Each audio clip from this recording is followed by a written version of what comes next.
Hi, my name is James Fairbairn. I'm the president of Fluoride Free WA. I really appreciate you all coming along today. I know there's lots of distractions out there in Northbridge with giants and jugglers and Lord knows what, as well as traffic chaos, so you've made the effort today and I really do appreciate that. Now before I introduce our guest speaker, I'd just like to say a few words of thanks, because putting on an event like this, I'm sure you can imagine, is a big thing logistically and not inexpensive either. So first of all, I'd like to thank our really valued sponsors. We've got four organisations which help contribute towards this event today, and it would not have been possible without their help. Our gold sponsor is Pure Water Systems. Pure Water Systems is Australia's #1 domestic water purification specialist. They're an Australian-owned and operated water purification and filtration specialist. They only stock premium quality water purifiers, especially manufactured to suit Australian water quality. Liam and Lewis from Pure Water Systems are here today, as I'm sure you've probably met them out the front, and will help advise you on how to remove fluoride out of your drinking water completely. Feel free to come over and have a chat with them or make an appointment with them for a free home consultation. They also have fluoride-free water available to try for yourself out the front. Our first silver sponsor was Organic on Charles, who have been a long-time supporter of Fluoride Free WA. Organic on Charles is a store in North Perth that specialises in organic food. They sell a wide range of fully certified organic fruit and vegetables, as well as groceries. They also have a juice bar, making fresh juices and smoothies with all organic ingredients. And they're at 299 Charles Street, North Perth. Hello. Our second silver sponsor is USANA. USANA is a science-based nutritional health company with a vision of a world free from pain and suffering from degenerative disease. USANA research scientists have identified fluoride as the most electronegative and reactive of all the elements, and strongly encourage its removal from public drinking water. John and Bev from USANA are both here today. Actually, you'll have met them as you came in, giving in your tickets, and are both happy to take your questions. And our third silver sponsor is Michael Brothers Traditionally Pressed Juice, a raw and cold pressed juice company operating from the Swan Valley in WA. They supply the best tasting and healthiest locally sourced fruit and vegetable juices to cafes and independent supermarkets around Perth. The two brothers grew up on fresh produce, pure rainwater and clean air on a broad acre farm in the middle of the wheat belt. And no, there was certainly no fluoride in their water, and yet they all have perfect teeth and no fillings to prove it. So I'd like to just give a round of applause to our three A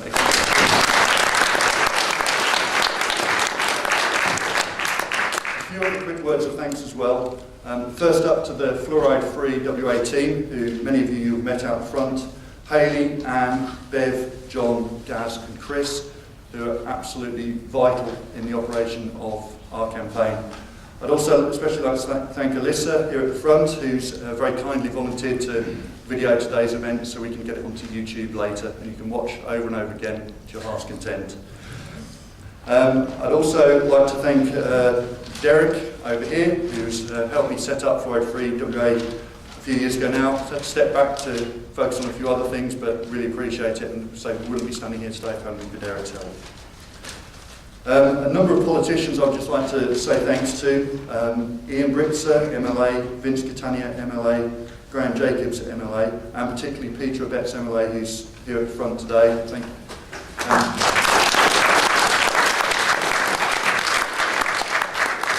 The way we're going to end water fluoridation is through the parliamentary process, and without these four excellent politicians assisting us and guiding us and giving us sterling advice, I'd say we'd be a long way off our achievement, but it's really, really appreciated, and thank you for coming on, Peter. In the medical sphere, Dr. Peter Dingle, Dr. David Norcross, Dr. Michael Chong have all been very, very supportive, and I urge you, particularly with David and Michael, have their own amalgam-free dental practices, and we'll be posting their details on our Facebook page soon, so do track them down. My long-suffering wife Stephanie at the front here, who has hardly seen me over the last few weeks, so I've been preparing for all this, and especially Dr. Paul Connett, who's come all the way from New York State, USA, to be with us today. So, Without further ado, let me introduce you properly to Dr. Connett. Dr. Paul Connett is a graduate of Cambridge University, where, amongst others, as well as studying, he once played football with John Cleese of Monty Python. There's refrain to say who was a better footballer. He holds a PhD in chemistry from Dartmouth College. Since 1983, he taught chemistry at St. Lawrence University, Canton, New York State. We've got feedback there. Sorry. If I don't move, maybe it will stop. Maybe it's my phone. Maybe my phone is there. Okay.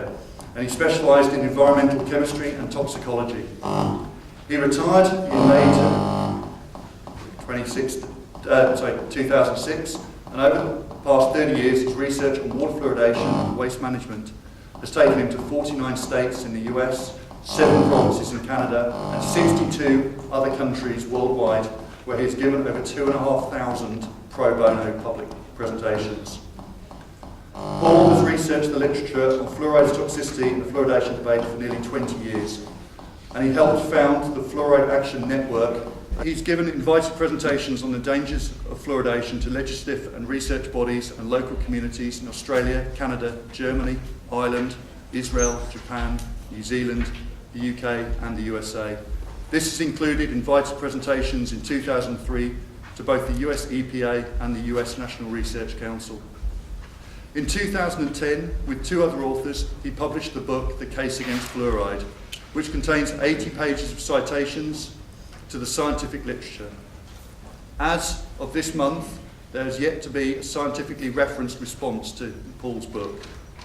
Despite being challenged many times to do so, very few of those who are championing fluoridation in government agencies or professional bodies have been prepared to publicly debate Professor Connett on water fluoridation. This, coupled with their failure to respond to the book he co-authored, makes it puzzling why they continue to claim that he misrepresents the scientific data on this subject.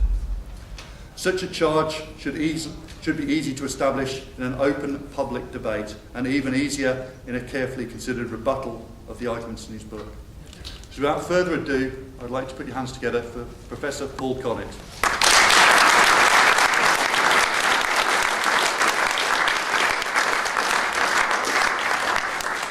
Thank you very much, and thank you all for coming. Thank you, James, for organising, and Stephanie, and all the others, and John, and Beverly, I'm staying with. Lovely house. Thank you all for coming. Thank you especially to Peter. I well remember the meeting I had with you in the Parliament the last time I was here, and the excellent luncheon meeting we had with the MPs, and your advice enabled us, I think, to get a very good hearing at that meeting. So, how many people have heard me before? That would be interesting for me. And how many people haven't? Well, that's excellent. Okay, I'm always frightened of boring people when I know they've already heard me before. So just to give you an outline, the worst thing that we can do is to overwhelm people. It's much better for you to know a few subjects well, or a few issues well, than to know a lot not well. So I'm going to focus particularly on neurotoxicity today, because that is the reason, I think, the main reason that fluoridation should be stopped. But before I do that, I'm going to go through the general arguments. So as you've already heard, I've been doing this for 19 years. My wife got me involved. When I began, I was a professor of chemistry, specializing in environmental chemistry and toxicology. I didn't want the issue. I was extremely busy, as James has pointed out, talking about waste all over the world. And that was difficult to do that and maintain a full-time professorship teaching chemistry. So I didn't want a third issue. And I certainly didn't want a third issue which would stigmatize me as Looney Tunes. But when I read the literature that my wife had gathered together from activists around the country, I was both shocked and quite humbled, because I had obviously succumbed to the prevailing notion, the self-serving prevailing notion peddled by the promoters of fluoridation, that the people opposed to fluoridation were a bunch of nitwits, crazies, flat earth society. And we still get the mainstream media trying to peddle this same idea. But I didn't want to be stigmatized that way as a professor of chemistry. Anyway, I couldn't do anything else but campaign against this nonsense once I had seen the facts. Now, my effort really culminated in 2010, as you heard, with the publication of this book. And the best thing I think I've done in 19 years, in addition to talking to the National Research Council, that was very important in 2003, was selecting these two guys as co-authors. This is James Beck, MD and a PhD, retired professor of physics in Calgary. And you'll be happy to know that with this book under his arm, he went on to get fluoridation out of Calgary. That was 1.2 million people liberated. And I do think that this book helped that. And the second author, Speddy Micklem, a doctor, he got his doctorate in biology from Oxford, and he taught immunology at Edinburgh University, also retired. So here we had a retired professor of physics, retired professor of chemistry, and retired professor of biology. And it's useful being retired because then you have the time to read everything. And I thought that this book would raise the level of debate, as you've heard. It's backed up with 80 pages of references. Everything is referenced. We understate the issue, not overstate it. And that's largely because of the influence of my two co-authors. I tend to be a little bit shooting from the hip. They are less so. They're very much more restrained, and that's made a good combination. Well, shortly after this book was published, I was in New Zealand, and I was invited to give a presentation to the Ministry of Health in New Zealand. And I was only expecting 2 or 3 people at this meeting. In fact, there were 20, all gathered around in this relatively small room to hear what I had to say in this book. And I went through everything, and at the end I said, look, you know, for 3 opponents of fluoridation, we've done everything that you could expect from scientists opposed to fluoridation. We've made our arguments completely transparent. We've documented everything. We've given you all the references. I said, now you, as an agency, are promoting fluoridation in New Zealand. You're very avid about how good this is. I said, my challenge to you is to get your staff to go through this book, chapter by chapter, and show where we're wrong. And if you can't do that scientifically, then you should abandon the promotion of this practice. Well, I think you could probably guess what happened. Nothing. Nothing in 5 years from this ministry in response to this book. And yet we have the Minister of Health in New Zealand going on public television and saying that the opponents of fluoridation are misrepresenting the literature. Without one example, of course. They never give examples, they just make these blanket charges, and for people who don't know the issue, it often sticks.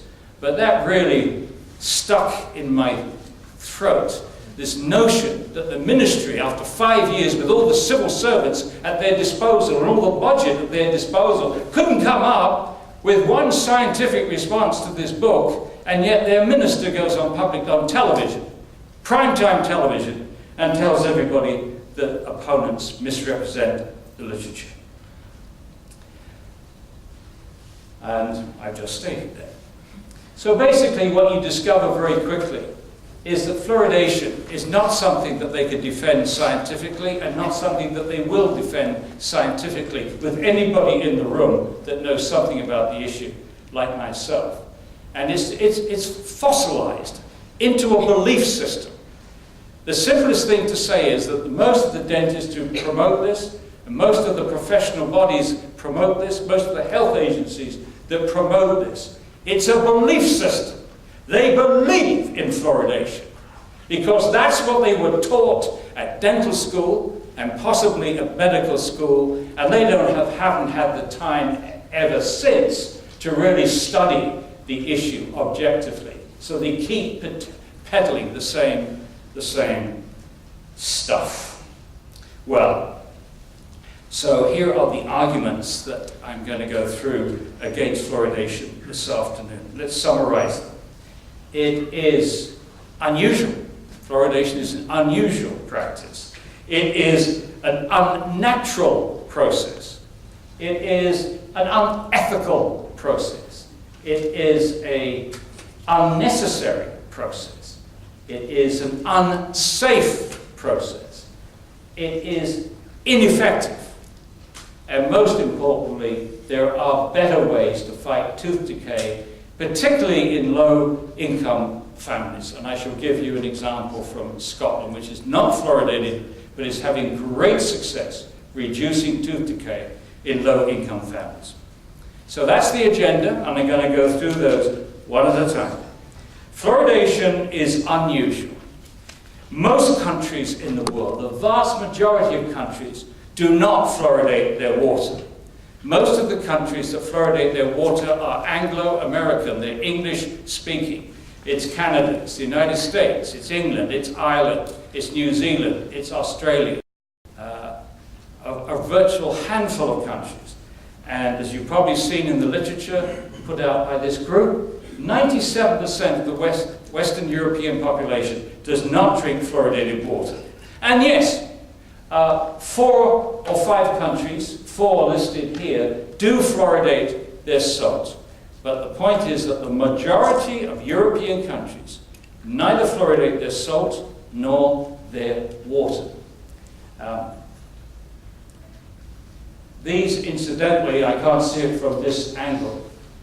I did look up to see if there were any other countries that are fluoridating their salt that don't fluoridate their water. And Austria, we knew, is on that list. France, Germany, and Switzerland are on that list. Spain actually also fluoridates about 10% of its water supply, but I'm happy to say there's a very active movement now in Basque Country to end at least a chunk of that. And we have an addition, which I haven't mentioned before, Slovakia and the Czech Republic fluoridate their salt. The Czech Republic was fluoridating its water, but they stopped.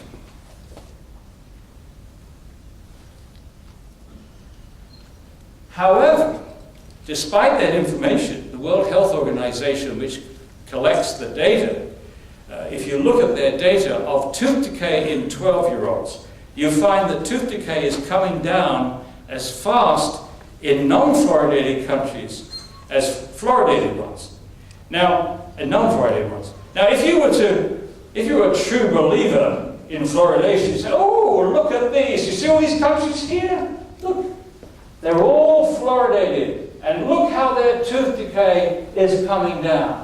And if you wanted to, you could go to the parents of children in the 1980s, and you could look at their teeth and compare it with their children or their grandchildren in the 2000s, and they'd say, look how successful this has been. My teeth are rotten. I've had people tell me, my teeth are rotten, my teeth are fine. And they assume that the big difference is that their water is fluoridated.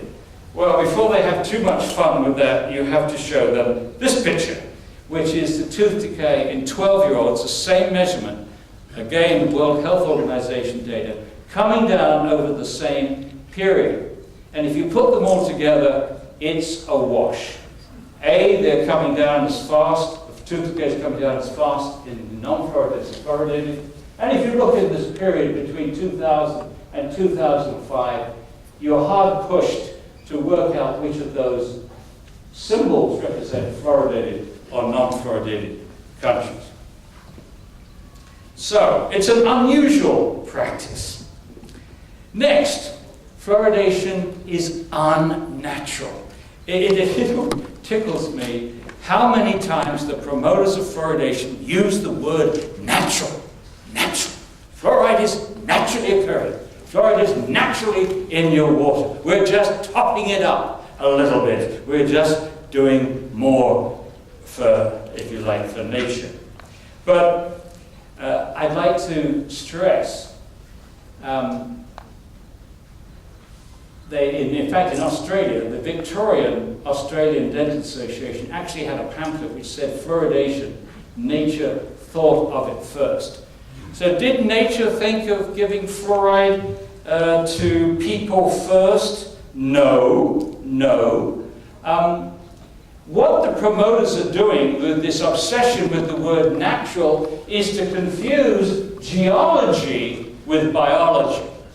How much fluoride you have in your water is a vagary of which rocks the water has flown from. Nature had nothing to do with the rocks. The rocks came first. Evolution or biology came afterwards. And evolution and biology had to work with what was there.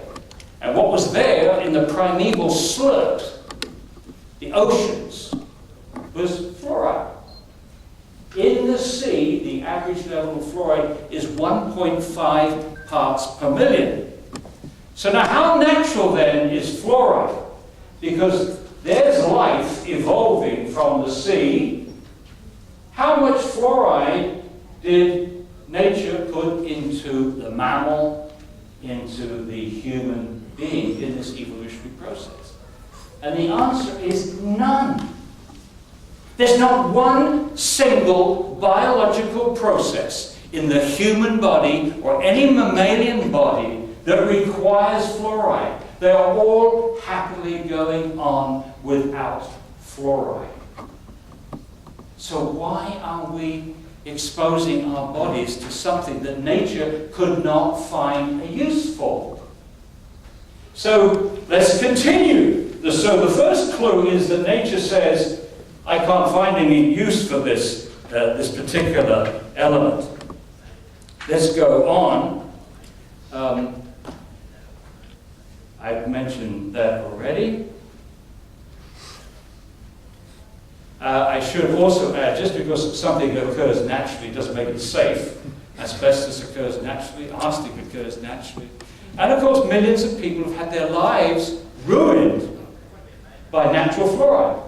In India, China, parts of Iran, parts of Mexico, we have high natural levels. So,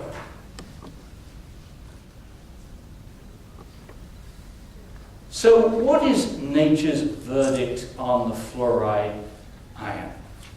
Well, and this was the fact in 1996, which made me realize there was something wrong with this practice. Because the best guide of what nature thinks about fluoride is the level that she put into mother's milk.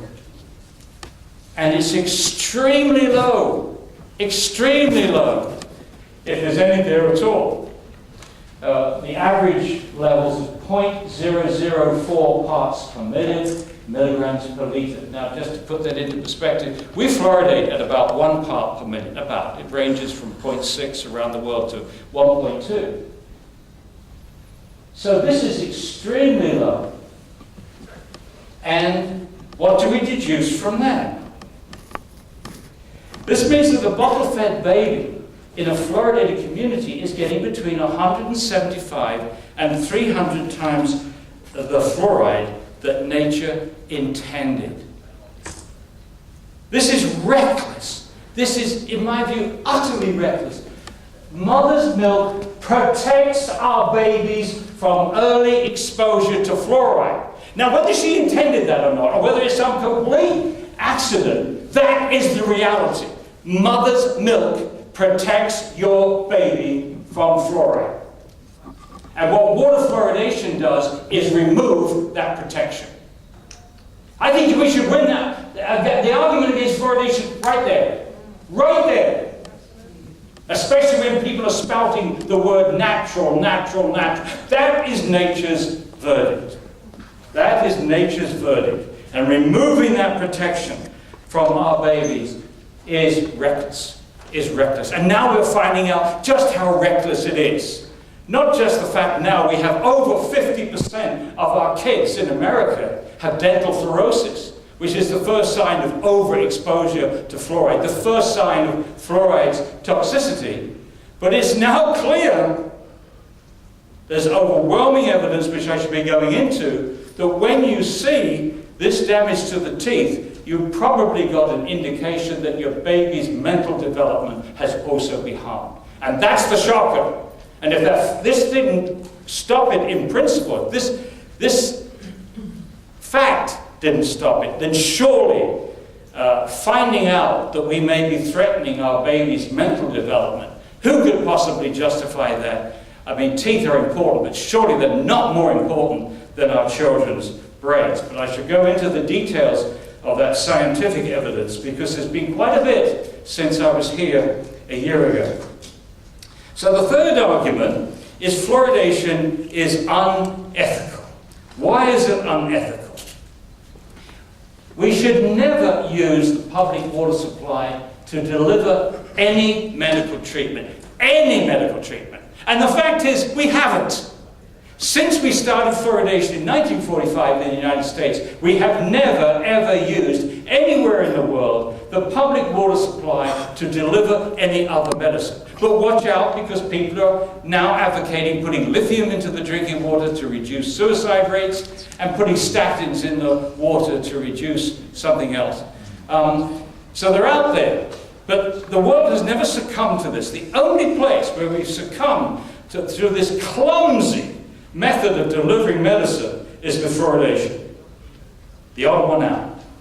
And the obvious reasons why you don't use the public water supply to deliver medicine is obvious. One is you can't control the dose. The dose depends upon how much water you drink and how much fluoride you're getting from other sources as well. It's the total dose in milligrams per day that's going to hurt you, if it hurts you at all. The concentration is not the right indicator. And it's very interesting that promoters of fluoridation consistently and constantly confuse concentration and dose. Concentration, they can control at the waterworks. What they can't control is the dose. The second reason is you can't control who gets this medicine. It means it goes to everybody. And now we know it shouldn't go to babies. And it shouldn't go to people with iodine deficiency. And it shouldn't go to people with poor kidney function who can't get rid of the fluoride. So again, very, very clumsy way of delivering medicine. And then thirdly, it violates the individual's right to informed consent to medication. And it surprises me that the medical community has gone along with their dental colleagues, probably because they're friends with them at the golf club. But why so many doctors turn a blind eye to that principle, which is very important. You go to the website of any medical association in the world, and they should have a statement of what informed consent means. And what it means is a doctor, when they give a medicine to somebody, is obliged to tell them what it's for, what the side effects are, give you as much information as you can, and then the patient is supposed to determine whether they're going to drink this or eat this medicine. And if a doctor would use unnecessary pressure to force somebody to do this, they could lose their license. To summarize water fluoridation then, what a massive, massive violation of ethics it is. The whole community, or in some cases the whole state, like Victoria or Ireland, is doing to everyone what an individual doctor is not allowed to do to anyone. Force medication on them. And what's the response to that? It's so weak, it makes you want to cry. They say, we don't have to drink the water. All we do is deliver it to the tap. It's up to you whether you drink it. Well, say that to a family of low income. It's up to you whether you drink the water. It's up to you whether your kids drink water. It's up to you whether you use the tap water to make up baby formula. They don't have that option, which adds to the lack of ethics of this practice.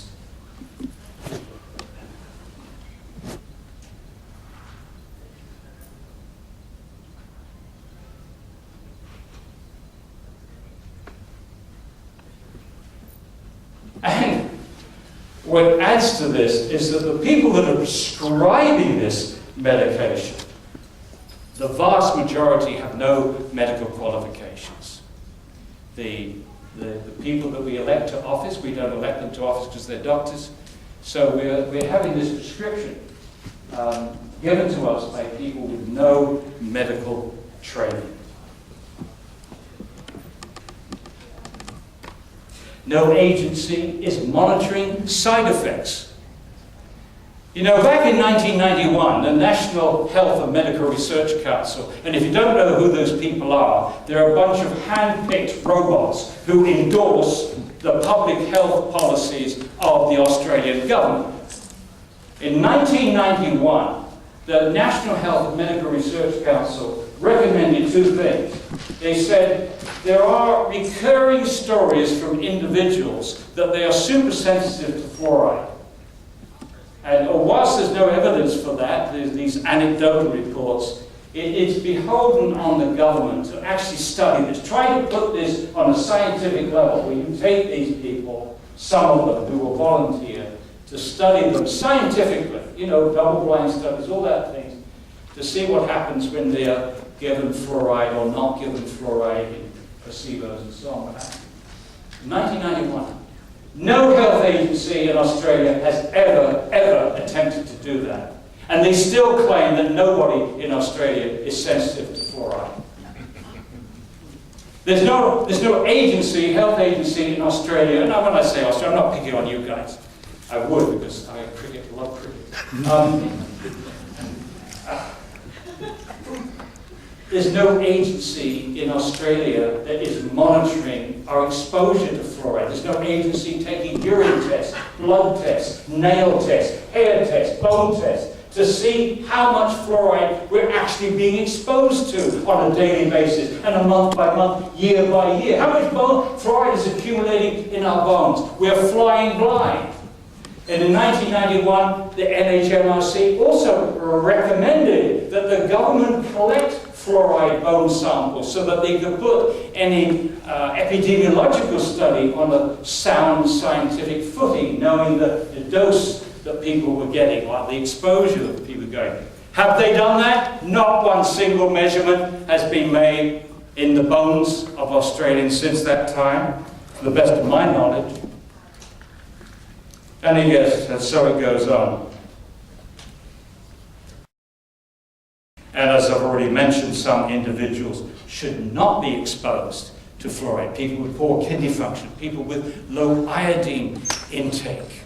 Why aren't people that work in mines in Western Australia who drink 10, 11, 12 litres of water a day? These people shouldn't have fluoridated water. These people are not being warned. No steps are being taken. How ethical is it to say we want to help some individuals in society, particularly children from low-income families who have higher rates of tooth decay than children from high-income families? We want to help those children. I agree. We need to help those children. This isn't the way to do it, but we need to do that. But why? How can you possibly, from an ethical point of view, say we're going to help these children at the same time we're going to make life worse for people with poor thyroid function, people with low iodine, people with poor kidney function? That's not ethical. It's not ethical at all.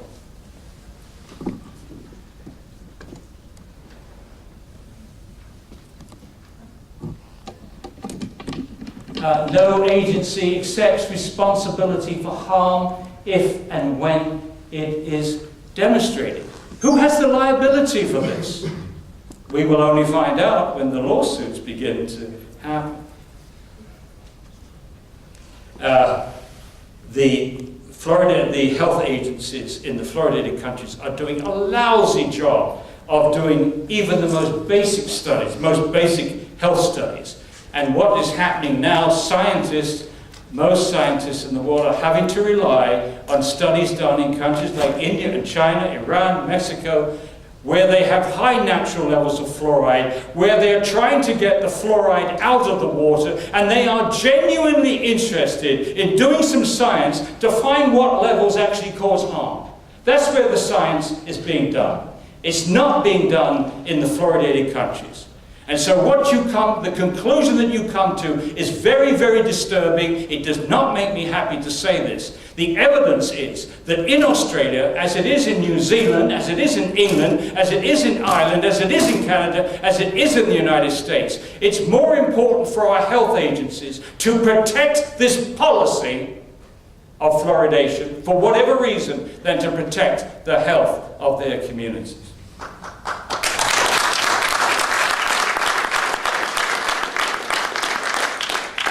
Okay. By the way, when we talk about the fact that some people are sensitive to the toxicity of fluoride, do you know something? That's exactly what you expect. Any toxicologist will tell you. The response to any toxic chemical in the human population goes through a bell-shaped curve. What that means is a bulge of the bell. Most people have an average response to that toxic substance. But down at this end, there will be some people who are very resistant, can be exposed to maybe 10 times more of that toxic substance without showing any effects. That's one end of the bell-shaped curve. At the other end of the bell-shaped curve, there will be some individuals, a small percentage, 1 or 2%, who are particularly very sensitive to this substance and will experience the same symptoms that we see with people that are exposed to high levels in industry or in these naturally occurring areas in India and China. You'll see it in these people. So it's exactly what you would expect. A small percentage being very, very sensitive to fluoride. But that's denied by every fluoridating country. And there's another shocking bit of irresponsibility here. And that is, we've known since the very beginning, the severity of dental fluorosis, which is the mottling and discoloration of the teeth, which is only caused by fluoride. That's why it's called dental fluorosis. It means poisoning by fluoride of the teeth, dental fluorosis. The severity of that condition reflects how much fluoride the kid was exposed to before their permanent teeth came out. And if you're an epidemiologist, it's a wonderful tool in epidemiology to have a biomarker of fluoride exposure, which is non-invasive. You can just look in the kid's mouth, see the severity of dental fluorosis, and then see how various childhood complaints, etc., early onset of puberty, lowering of IQ, bone fractures in children, etc., see how they relate in your population to the severity of dental fluorosis. Never done it. Never been done in Australia. Never used the severity of dental fluorosis to indicate if there's any relationship to any childhood complaint.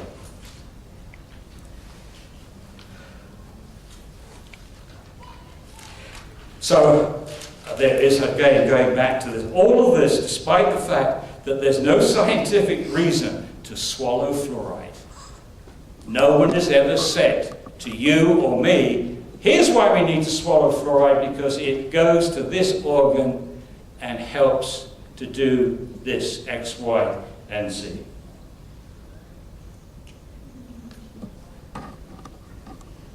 And you're probably now wondering, well, what about the teeth?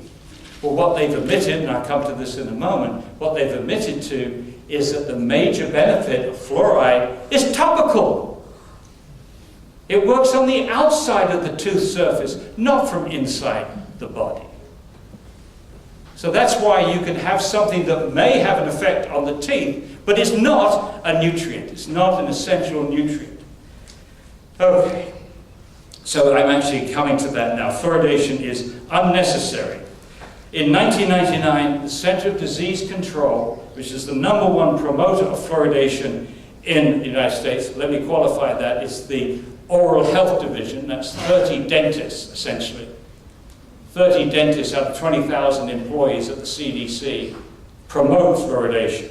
And in 1999, they produced this self-serving document which has been used countless times. This is the document which underpins the claim that fluoridation is one of the top public health achievements of the 20th century.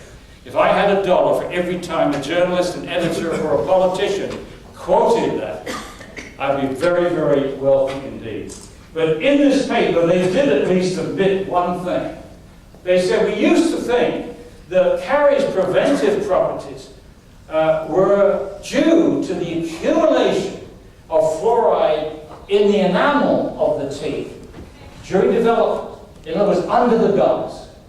Under the gums, the fluoride was accumulating in the enamel so that when the enamel emerged into the teeth, they would be more resistant to acid attack, which is the first step in tooth decay. That was the theory. But this is what they said. However, laboratory and epidemiologic research suggests that fluoride prevents dental caries predominantly after eruption of the tooth into the mouth, and its actions primarily are topical. Again, when they admitted that, that should have been the end of fluoridation right there. Because if you don't need to swallow it, there's no need to put it in the water.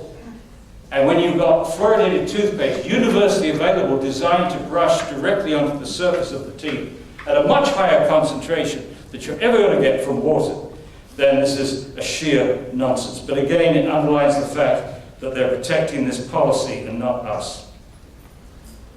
I've said that. And I've said this. Why swallow fluoride and expose every tissue of the body, including the baby's brain, to a toxic substance when you can brush it on your teeth and spit it out? And why put it in the drinking water and force it on people that don't want it? In other words, in 1999, they had the solution to the medical problems caused by fluoride and the ethical problems of fluoridation.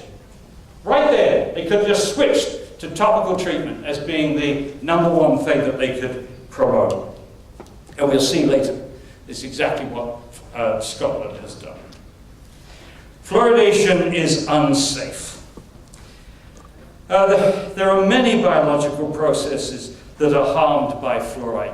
I would go as far as to say that biology is incompatible with fluoride. It's very difficult for very delicate biological mechanisms to exist side by side with the fluoride ion, and I suspect that's why it's not in mother's milk. Fluoride inhibits enzymes, it switches on G proteins, and does many, many other things besides. Now, bottle-fed babies in fluoridated communities are exceeding the EPA's safe reference dose. So that's what the EPA determined. The safe reference dose is 0.06 milligrams per kilogram body weight per day.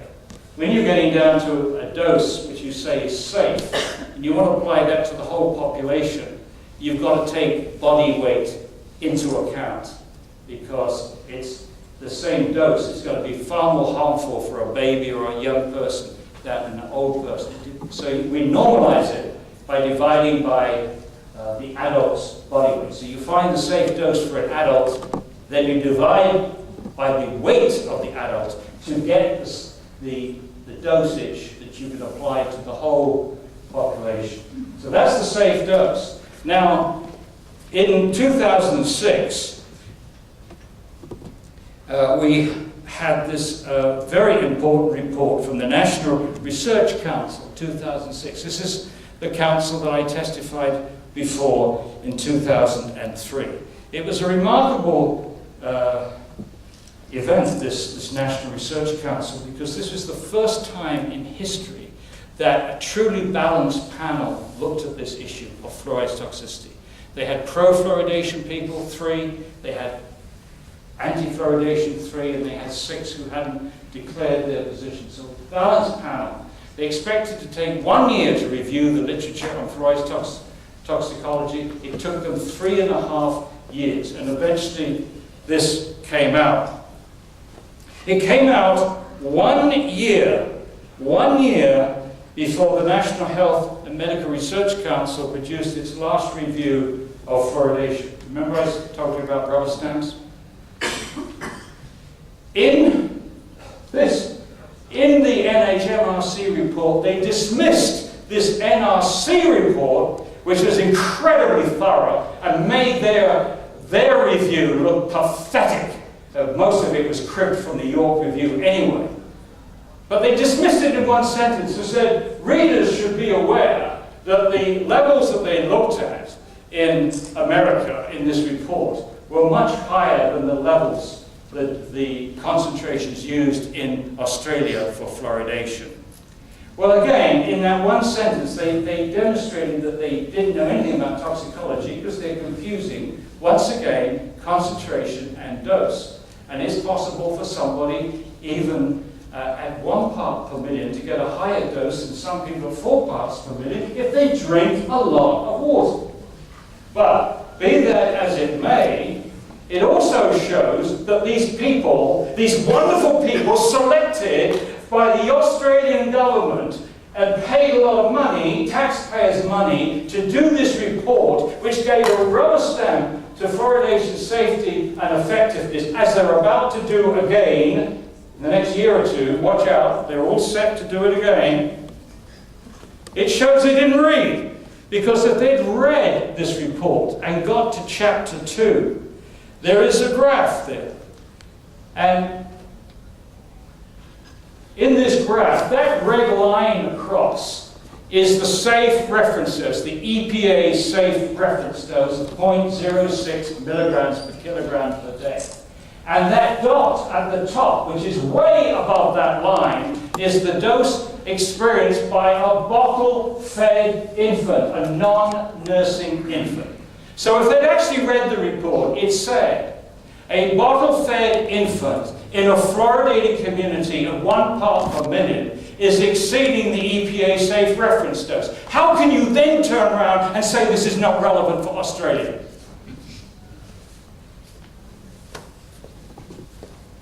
I wish that these people's names could go in a book somewhere. Because they're not serving their country, they're not serving science, and they're not serving our health.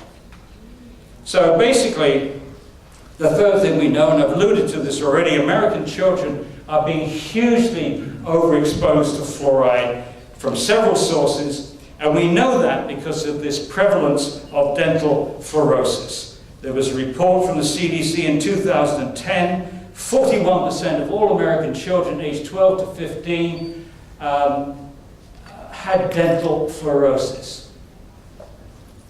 And there is another report now, a later report, which says it's over 50%. And this dental fluorosis is not all in the very mild condition, which is what they were expecting for 10% of the kids when they started.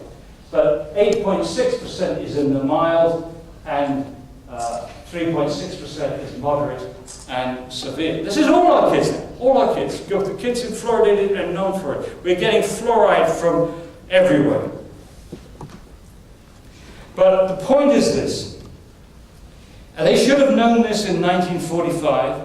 They should have known that it would be reckless to assume that when fluoride is damaging the baby's growing tooth cells, that it is not damaging other developing tissues, like the bone, the brain, and the endocrine system. They can't deny the dental fluorosis because we can see it. But what about the things that we can't see? Those are the things that you have to study. You have to get government money, and you have to get scientists to actually study these things. And that is what they haven't done. They haven't done it in Australia and New Zealand. There have not been very many studies looking at the health of communities, looking to see if there's any other harm being done to children. Again, a disgrace. So, to the crux. The weight of evidence from many animal and human studies is that fluoride is a potent neurotoxicant. It can interfere with brain chemistry. Now, if you want to find out, I'm going to go through this now, I'm going to give you a lot of examples of the literature. But if you want to do it yourself, this is the way you do it. You go to our website, fluoridealert.org, /issues, /health, /brain. And you get all the studies on the brain, are all listed, all the references are listed, all the IQ studies are all explained, every single study is explained what they did. Now, the reason I've spent some time on that, you can substitute 20 other words. You could put it there, bone, you could put teeth, you could put kidney, you could put liver, you could put any human tissue there, and you're probably going to get the same treatment in our database that you get for the brain. But for the moment, I would say if we can win the argument on neurotoxicity, it's over. It's over. So start with that. I just want you to know that everything you're about to hear is documented. So let's start with the animal studies. What have the animal studies found? Over 100 animal studies have found that fluoride damages the brain. It damages the hippocampus. It causes neurodegeneration. It inhibits cholinesterase, which is an enzyme involved in neurotransmission. It damages the nicotinic receptors, also involved in neurotransmission. It decreases brain glucose utilization, and it increases oxidative stress. It's just 100 animal studies. Now, I mentioned that I got involved in 1996. In 1995 was when Phyllis Mullinex published the first animal study, or at least in the West, the first animal study in the West on animals and the brain and fluoride. She looked at behavior. She had a model system using computers which could tell the difference of whether the animal was hyperactive or hypoactive, overactive or underactive. I won't go into the details. And she found that rats, if they were exposed to fluoride in the womb, before they were born, they were hyperactive. And rats who were exposed after they'd been born were hypoactive, underactive. When her study was published, she was told that her work was no longer relevant for dentistry, and she was fired. She was fired from the Forsyth Dental Center. So that was happening 1 year before I got involved. And then in the year I got involved, 1996, she was asked, Phyllis was asked in a press conference in Washington, D.C., were they interested in her study? She was asked in Washington, D.C., she said, do you realize what you're saying? You're saying that fluoride may be lowering the IQ of children. And she said, yes, I suppose I am. And the next year in China, the first 2 studies on IQ appeared, and sure enough, fluoride lowered the IQ of children. So that's an interesting bit of history. Not least is the politics that she got fired for doing this.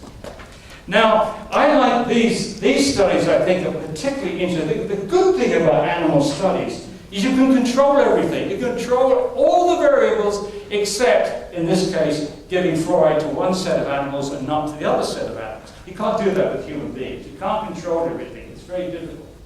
But in this case, there have been 30 animal studies when they put these animals in different mazes, and the animal is taught that there's like cheese at the end of one of these tunnels, and so they could find out how well they learn.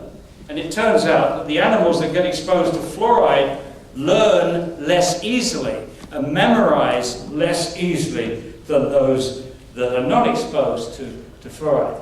So 30 out of 32 studies have found that in different types of tests, the Y maze, the T maze, the Morris water maze, novel object recognition test, open field test, and using low doses. The doses in this particular experiment by Lou is 5 parts per million. That may not seem low to you, but it takes at least 5 times as much fluoride to get the same serum level, plasma level of fluoride as a human being. And that's what's going to hurt you, is what level you accumulate in the blood, which circulates and delivers the fluoride to each tissue.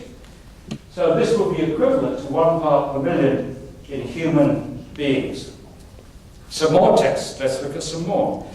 They've got some interesting tests for young children. This is not IQ tests. These are very interesting. I never heard of this. My son was the one that taught me this. This one test the Ray-Ostrich complex figure test. So, okay, so you've got this figure with all these elements in it. They present it to a young child. These are young children, and they say, copy this. So with this in front of them, the kid tries to make a copy. That's the first step. The second step is to remove the picture and say, draw it from memory.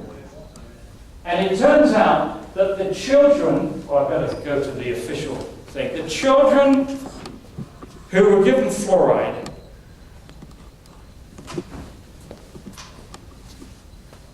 this is a high-quality study. They controlled for key variables like education, nutritional status, exposure to other contaminants, etc. They measured fluoride on an individual basis, the urine fluoride levels. And then the findings, approximately 9 out of 10 children were unable to copy this picture as expected for their age range. 9 out of 10 did not do as well as they would expect from their age. And then for immediate recall, almost 6 out of 10 were unable to draw the figure as expected for their age. Are you counting here? So we've got like biochemical tests, which shows that fluoride enters the brain, interferes with this, that, and the other. We've got animal tests for behavioral tests. We have here these learning and memory tests in animals. Now we've got this learning and memory tests in humans. And so now we're ready for the IQ studies. The current tally, right now, there have been 50 IQ studies. 43 of them have found an association between fairly modest exposure to fluoride and lowered IQ. And these studies have been done largely in China, some in India, some in Mexico, and some in Iran. And here's a shocker. 19 of these studies, the fluoride water concentration was less than 4 parts per million, which is the EPA's safe drinking water standard. So when they say that these Chinese studies are not relevant to fluoridated communities, look at that. It's less than our so-called safety standard. I'm going to come back to that safety standard because the NRC recommended that that should be lowered in 2006. And here we are in 2015, and they still haven't lowered that so-called safe standard. But more about that in a moment, because that's another place where politics collides with science. Now, the public first became aware of these IQ studies in a big way when this review, a meta-analysis, sorry about that, there should be MET, meta-analysis of IQ studies. They took 27 of these studies, I think 25 of them were from China, 2 were from Iran, and they put them into one box because they all had the same methodology. They compared the IQs of 2 communities, one with high fluoride, one with low fluoride. And what did they find? Of the 27 studies,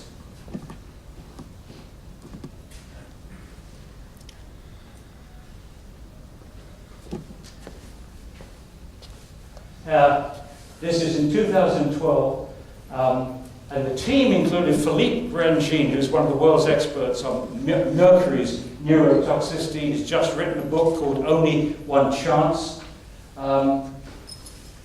He published a meta-analysis of 27 studies, where because it was the same methodology, they added up all the data into one giant conclusion. And the study was published in one of the leading environmental health journals in the world, Environmental Health Perspectives. And they acknowledged that there were weaknesses in many of the studies. However, they also stated that the results were remarkably consistent. That even though they were carried out by different research teams in different parts of China and in different countries, the results were remarkably consistent. 26 out of the 27 studies, the IQ, average line IQ, was lower in the high fluoride village than in the low fluoride village. As I said, the world has heard about this. And the average lowering of IQ was 7 IQ points. Now, we get to a very interesting little quirk. In the press release that Harvard University put out, They made a mistake. They said the lowering of IQ was half an IQ point. And the proponents jumped on that and broadcast it. It's only half an IQ point. This is nothing. This is nothing. This is within the realm of experimental error. But Harvard press people have made a mistake. It wasn't a half an IQ point. It was half a standard deviation. And half a standard deviation is about 15, 14 or 15. Half of that is 7 IQ points. That's the reality. Now, just to show you how propaganda has taken over our health agencies. A few months ago in New Zealand, there was this prestigious blue ribbon reports from Professor, what's his face? It was the chief scientific advisor, Sir Peter somebody, not you, Sir Peter somebody, Glickman, chief scientific advisor of the Prime Minister of New Zealand, and Sir Richard Skegg, the president of the Royal Society of Science, or whatever, in New Zealand. Very prestigious people. And when you get to the summary of the neurotoxicity data, now this is 2 years, 2014, and this study was done in 2012, what did they say? The lowering of IQ was less than 1 IQ point. In other words, they repeated this mistake from 2 years ago, which had already been cleared up in the media. And what does this tell you? These prestigious people didn't read the studies that they were concluding and telling the New Zealand population. That is disgusting. That tells you in New Zealand you can't trust these big names. When these big names come out and tell you something, you shouldn't trust them, because they've probably been told to do that if they want to get their whatever they get.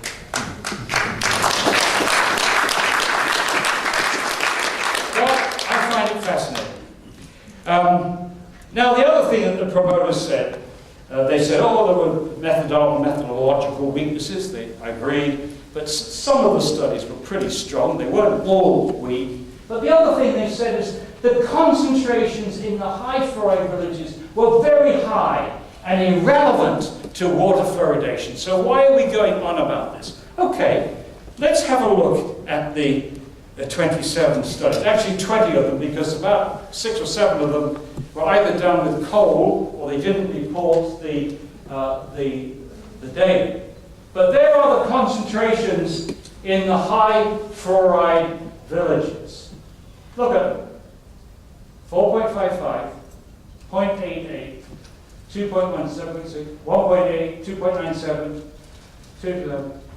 Now what did the promoters do? They said, oh, these concentrations went up to 11 parts per million. They picked out two studies in which the range, in this one, 3.8 to 11.5, that one 2 to 11, and they took these out as if this was typical of those studies. Well, how typical are those numbers in this study? And if you've got a range, what you should be looking at is the mean. The mean of that is 7.65, the mean of that one is 6.5. But there's another thing here. If you're a toxicologist and you're presented with a lot of studies, and you're trying to determine whether they're relevant to the human population or not, or your population, what do you look for? Do you pull out the highest numbers, the highest doses, and say, we don't have to worry about this because it went up this high dose? Or do you look for the lowest doses that cause harm? If your job is to protect the whole population, you have to go for the lowest dose. And that's standard. The lowest observable adverse effect level. It's a basic thing that you look for. So here is more evidence that the people that are making the rules on this toxic substance have no idea of toxicology. They don't know the difference between concentration and dose, and now it's clear they have no idea of how you go about risk assessment.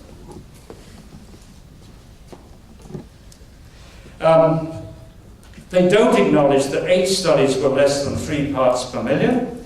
If you include those reporting a range of values, then 11 studies were less than 3 parts per million for some children. And if you take the low end of the ranges, then 16 had some children who were exposed to had lower IQ, exposed to less than 3 parts per million. These are the 5. We have attempted to do a risk assessment, a health risk assessment. More about that in a moment. But we just picked out these 5 studies because these are all less than 3 parts per million. And so we have used this to say, well, based upon these results, what will be the safe dose? Because we're going to get to dose in a moment. What is the safe dose to protect all the children in Australia or New Zealand or America from fluoride's neurotoxicity, based upon these findings? Okay. I want to give you more details on one study, IQ study, and that's the study done by Zhang in 2003. It's a particularly strong study. He controlled for arsenic, he controlled for lead and iodine at the time. He's controlled in retrospect for arsenic. He controlled for parents' education and a lot of other social factors. And he compared the IQ of children in 2 villages with different well water doses. So the low fluoride village, the well water average was 0.36 parts per million, and the high fluoride village, the average was 2.5 parts per million. I think you'd agree that these are not high numbers when you're looking at fluoridating at 1.1 part per million and you've got no way of controlling the dose. And your kids are getting other doses. Let me tell you something else. I could say this later. Let me tell you now. One of the other things which I found out from Zhang, because I went to these villages, one of the things I found out from Zhang is most of these kids do not use fluoridated toothpaste. Most of these kids are breastfed and not bottle-fed. So those 2 factors would suggest that these children may actually be getting less fluoride than we are getting. We're getting more fluoride, our kids, because they're stuffing themselves with fluoridated toothpaste and they were probably bottle-fed. Okay, let's go on. They controlled for lead and iodine. They found a drop of 5 to 10 IQ points across the whole age range, and the whole IQ curve was shifted over for both males and females. So here's it for males. So the black curve is the low fluoride village, average level 0.36. The high fluoride village, the whole curve is shifted over. Means you've got less very bright kids and more mentally handicapped kids, based upon this study. Now, they did something else, which only became clear to me in the last year when we went back and looked at this more closely. Zhang did something that none of the other studies did. He divided the high fluoride village, Womayo, into 5 different subgroups with different fluoride concentrations. So you see that? 0.75, that was just only 9 kids in that, but that was the lowest concentration. And then the second one was 1.5, third one, 2.46. This is the water levels, 3.28, 4.16. Now, what he's doing here is he's knocking out any differences between the 2 villages, because we're only in 1 village. So let's look at what happens to the IQ in those subgroups. You see, as the fluoride concentration goes from 0.75 to 4.16, the IQs drop systematically. And to show that, here's a graph. Here's a graph. It says, as the fluoride concentration in these subgroups goes up, the bottom axis, the IQs go down. Interesting. He did something else. He looked at the percentage of the kids who had an IQ less than 80, which covers borderline mentally handicapped, that's IQ 70 to 80, and outright mentally handicapped, less than 70. Look at the percentages. Look at A. There was none. At the 0.75, there was none in that group of mentally handicapped. You go to 1.5, 10%. You go to 2.5, 14%. You go to 3.28, 21%. You go to 4.16, 37.5 those kids are mentally handicapped or borderline mentally handicapped. That's devastating. Devastating. And there's the graph of that. And from this also, if you go the lowest level at which IQ is lowered, notice that I'm assuming that 99 is as close to 100, so we won't bother with that one. But for B, at 1.5, you've got an IQ drop of 5 IQ points. Well, let's look at that. Some of those, it's 1.5 plus a standard deviation of 0.27. That tells you some kids in that group were drinking water at 1.53 minus 0.27. So it's a range. So some kids in this experiment had their IQ lowered at 1.26 parts per million. That's what those numbers say there. Not all of them, but some.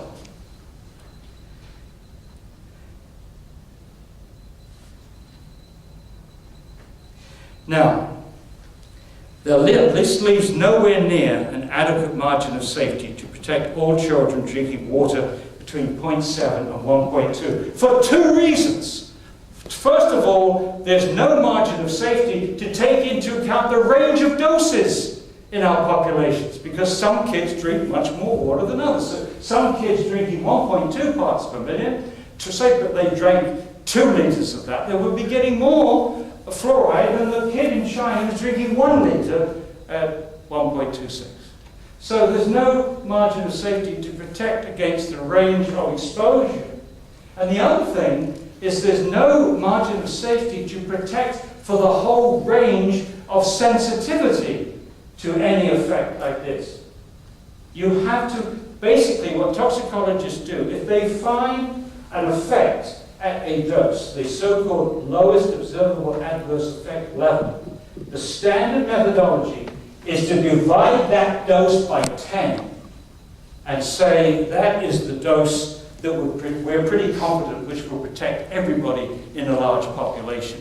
Where you start dividing these I know these are concentration, not doses, so you have to an extra step, but there's obviously nowhere near a margin of safety to protect every kid in Australia drinking fluoridated water from lowered IQ.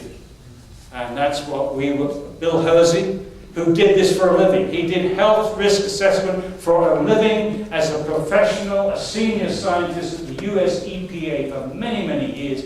He's retired, and on February the 21st in Sydney, he will do a risk assessment, a formal risk assessment, which he would have done at the EPA to determine what level of fluoride is safe in milligrams per day for a child. And the shocker is that before you even consider water fluoridation, our kids are exceeding that dose from other sources, like toothpaste. So the conclusion is not only will we have to end fluoridation, but we will have to stop people using fluoridated toothpaste. If you take risk assessment and the protection of your kids' brains seriously, obviously our health agencies don't. I've been through all that. Now there's been another study, this is a preliminary study of only 51 children, but the same team from Harvard, Choi, plus a very famous neurochemist, neurotoxicologist, David Bellinger, who is a world expert on lead neurotoxicology, looked at these children, and they gave them a batch of tests. And one of the tests was you give the kids a series of numbers, and you ask them to repeat it. And then you ask them to give you the numbers backwards. So you ask them to do it forwards, and you ask them to do it backwards. And it turned out that the kids, there was a significant difference between the ability of kids to do that who had moderate or severe dental fluorosis and the kids who had very mild or no dental fluorosis. This is what I mean about using dental fluorosis as a biomarker of exposure. So this is only a preliminary test, but in all these things, it's all going in the same direction. Now, this is what Grandjean has said. Fluoride seems to fit in with lead, mercury, and other poisons that cause chemical brain drain. And he, as I said, he's just written this book, published this year. It's entitled last year, Only One Chance. Now, this is what Grandjean has said. You can find videotapes of him on the YouTube. And he goes through what I'm about to do with you, and some of you have seen it before. IQ, like every other human trait, follows the normal distribution, bell-shaped curve, what I talked about before, okay? So most of your population will have an IQ that clusters around the average of 100, but it's what happens at the two tails which is very interesting. The green area represents the fraction of the total population which is either very bright or genius. There are an IQ above 130, you're in the green. Now over here, if you have an IQ less than 70, you're mentally handicapped. Okay, those two areas are of interest. Now, if you were to lower the IQ of the whole population, if you had a whole shift over, which is what we saw with Zhang's study, a whole shift over, you wouldn't notice, if you were a parent, you wouldn't notice the difference between two siblings, one with an IQ of 100, one with 95. Nor would a school teacher, you wouldn't notice it. But look what happens to the two tails when you shift over by 5 IQ points. In other words, the temptation is to say 5 IQ points is not a big shift. Is it? On a population level, it's devastating. If you shift over by 5 IQ points, you halve the number of geniuses in your society and you double the number of mentally handicapped.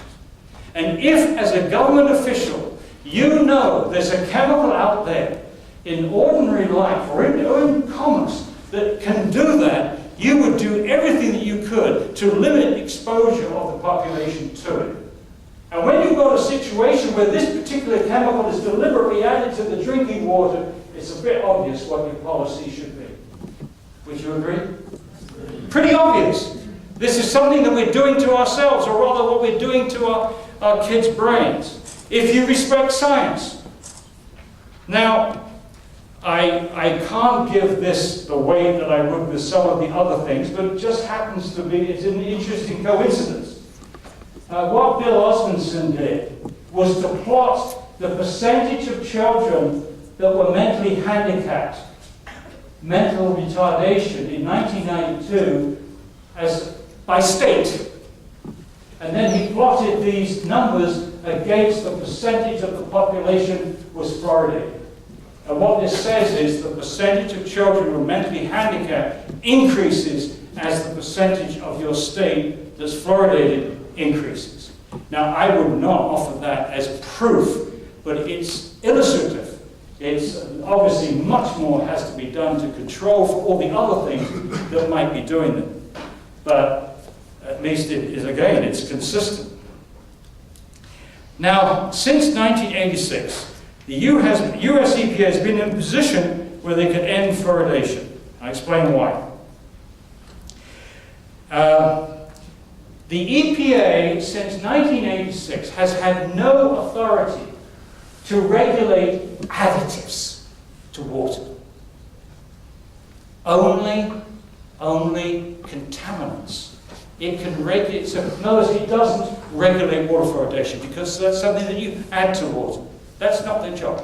Their job is to focus on contaminants, pollutants that have got in there either from natural sources or from industry pollutants. Contaminants or pollutants. And their job is to determine a safe level for those things. And your agencies do the same thing, that often copy our standards. So they do have jurisdiction over contaminants.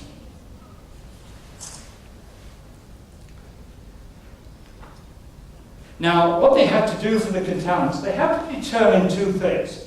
One is the MCLG, the maximum contaminant level goal, and the other is the maximum contaminant level. Now, the maximum contaminant level goal is the safe level. It's the level that we're pretty certain is protective of the whole population. the rubric of the Safe Drinking Water Act is that this level, this MCLG, should protect the whole population from known and reasonably anticipated health effects. So that's the MCLG, and that's the number that we're interested in right now. But there's this other thing called the maximum contaminant level, which is the federally enforceable standard. That's a goal. It's not federally enforceable. But the MCL, the maximum contaminant level, is the federally enforceable standard. And at that point, they take into account economics. How much is it going to cost communities to remove the fluoride? And if it's a lot of money, then you can't make that MCL too low. That's what happened with arsenic. The MCLG for arsenic is 0 because it's a known human carcinogen. But you can't get communities in the Midwest or the Western states to get the arsenic down to 0. It costs billions. So the final MCL is 10 parts per billion. In other words, it's a compromise based upon economics. I hope this is not going too far afield, because you're about to witness the politics, the absolute central kernel of politics as applied to regulation in the United States on fluoridation. Wait for it. Now, in 2011, there was a press conference in January the 7th in DC. And there, the deputy administrator, or the assistant administrator for water at the EPA, this is what he said. EPA's new analysis, this is what they were asked to do by the NRC in 2006. And they're still working on it in 2011, and they haven't finished it in 2015. He says, EPA's new analysis will help us make sure that people benefit from tooth decay prevention, while at the same time avoiding the unwanted health effects from too much fluoride. Now, I guess some of you are laughing, so you've already spotted this. Their job is to determine the safe level, the MCLG. They shouldn't be concerned about what it does to children's teeth, or what this might be. That's somebody else's job. So let's continue. Let's continue this story. That's a shocker. They were telling us that they were going to make the MCLG above 1 so that water fluoridation will continue. So under the guise of regulating fluoride as a contaminant, setting a safe drinking water goal, they're actually protecting the water fluoridation program. And they are determining an MCLG. The determining an MCLG should have nothing to do with any perceived benefit. Okay.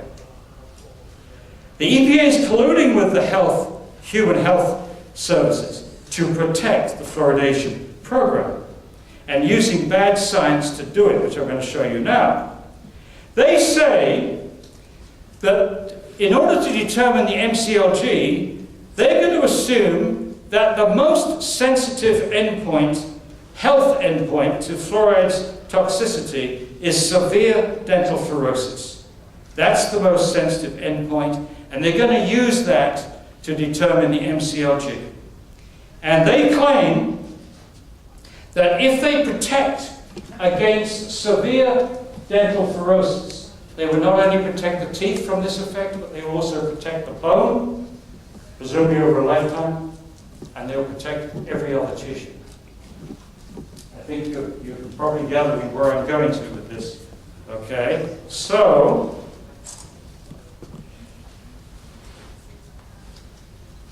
they're saying that severe dental fluorosis is the most sensitive endpoint, but this is nonsense. To demonstrate that severe dental fluorosis is the most sensitive endpoint, the lowered IQ, they would have to show that all the children in all 43 studies who had their IQ lowered had severe dental fluorosis. That none of them had moderate or very mild or mild dental fluorosis. This is where the story gets interesting. So how many of these 40 plus studies have they looked at, and what do we know? Well, no. Okay. So now I will introduce some of the players here. This is Zhang. This is Zhang, who did the study in 2000. That is me, a little younger. This is in September of this year. This was the day after the FAN conference, the 5th Citizens Conference on Fluoride. This is Chris Neurath, who's our scientific advisor, chief of scientific research. I'm very poor at statistics, so I rely on Chris to make sure that all the statistics is right. And this is Bill Hersey, who will be in Sydney in February the 21st, whose speciality as a senior scientist at the EPA was risk assessment. So those are the characters. And when Zhang was at our conference, we asked him to get all his data and see how many of the kids that we have data for lowered IQ, what levels of dental fluorosis did they have? Okay, the left-hand column is the severity of dental fluorosis. 0 means no dental fluorosis. 1 means very mild.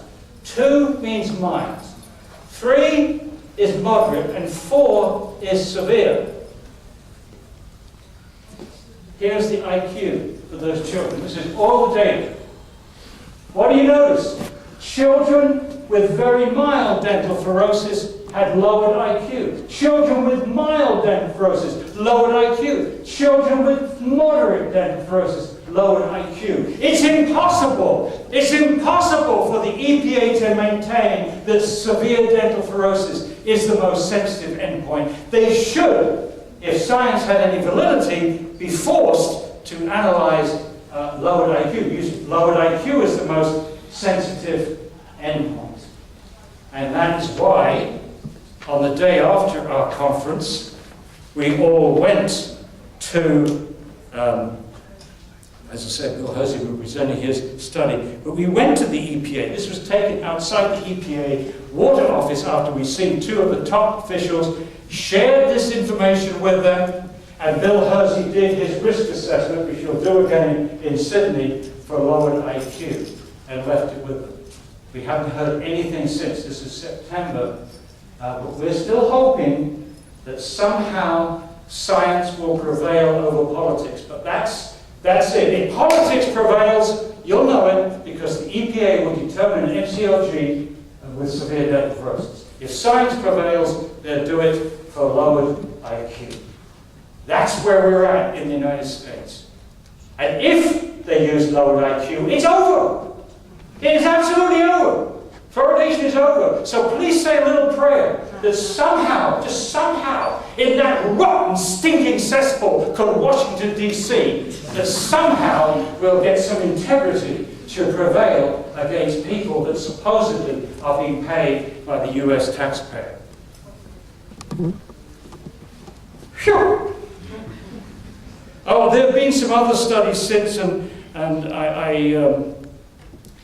some of them are preliminary studies, but this one is interesting. This is again done at very low concentrations. This study looked at children being exposed to fluoride between 0.24 and 2.84. Conclusions. Overall, our study suggested that low levels of fluoride exposure in drinking water had negative effects on children's intelligence, and also they said they also confirmed this dose-response relationship between urine fluoride levels and IQ scores. And if you look at it, this bottom axis is the level of fluoride in the urine of the children, and that line coming down represents the IQ coming down. Now, it's preliminary. You'll notice that the variance, those vertical bars, overlap. So if you compare any 2 of those data points, they're not statistically significant. But if you look at the trend coming down, that has a mighty significance, a p-value of 0.0001. And I admit, I'm not very hot at statistics. But that's an interesting study, albeit preliminary. Let's go, there's another one. Oh, 11 of the studies that Troy reviewed, the fluoride levels in the children's urine related to IQ, and they were less than 3 parts per million. So the fluoride levels in the urine of these children who had their IQ low was less than 3 parts per million in 5 of the studies. Now, studies have been done in England where they looked at fluoride levels in the urine, and Mansfield found that 18.1% of participants in fluoridated areas had urine fluoride levels above 2 parts per million, 5.6% had fluoride levels above 3 parts per million, and 1.1% had fluoride levels exceeding 4 parts per million. In other words, this is saying that Western people in Western societies do have the same fluoride exposure as in these Chinese studies. So again, we should take them seriously. And Zhang has gone on to show that the same is true of plasma levels, that the level of fluoride in the plasma, as the level of the fluoride in the plasma, the last stop before it goes into your brain, is also relates to the drop in IQ. The higher the plasma levels in those kids, the lower the IQ. Again, just adding strength to strength of these studies. Fluoridation is ineffective. I think in the interest of time, I would say this. Considering this is something that you force on people, and considering something for which we've got a lot of science which shows there is potential harm and serious harm, especially this effect on the brain, you have to have absolutely amazing data to demonstrate that this is so effective, that this was so incredibly effective at reducing tooth decay, that you would be prepared to do this. And I don't have time to go through all the studies. I did it last year, and maybe when you do the video, you can add the things here. I'll say briefly what's there so that you have some idea what I'm talking about. There's little difference in tooth decay in 12-year-olds between fluoridated and non-fluoridated countries. We've already seen that here. Oh no, that's the CDC. This is the world data, so that is not very convincing. The largest study done in the US looked at 39,000 children, 84 communities. The difference was 0.6 of 1 tooth surface. That was the saving. Lifetime exposure in a fluoridated community versus a non-fluoridated was a saving of 0.6 of a tooth surface. And that was not even shown to be statistically significant. The most precise study in the United States by Warren actually measured how much fluoride in milligrams per day the kids were getting, estimated from toothpaste, water, and food. They could not find a relationship between tooth decay and the daily dose of fluoride. What they were looking for was the optimal level of fluoride that you needed to reduce tooth decay, and they couldn't find it. Their quote, "These findings suggest that achieving caries-free status may have relatively little to do with fluoride intake," which you can understand if the mechanism is topical. I won't go into that. There are better ways of fighting tooth decay. In Scotland, they started this program called the Child Smile Program, and in this program, the first school the kids go to, kindergarten, they are taught to brush their teeth. They are given healthy snacks in the kindergarten. They involve the parents in this. So as well as the school giving the healthy snacks, the parents learn to give their kids healthy snacks, vegetables, etc., etc., etc. Taught how to brush their teeth. They get inspected once a year. They all get inspected, and they get treatment if treatment is necessary. This has halved the cost of dental care for low-income families, and the results are fairly remarkable.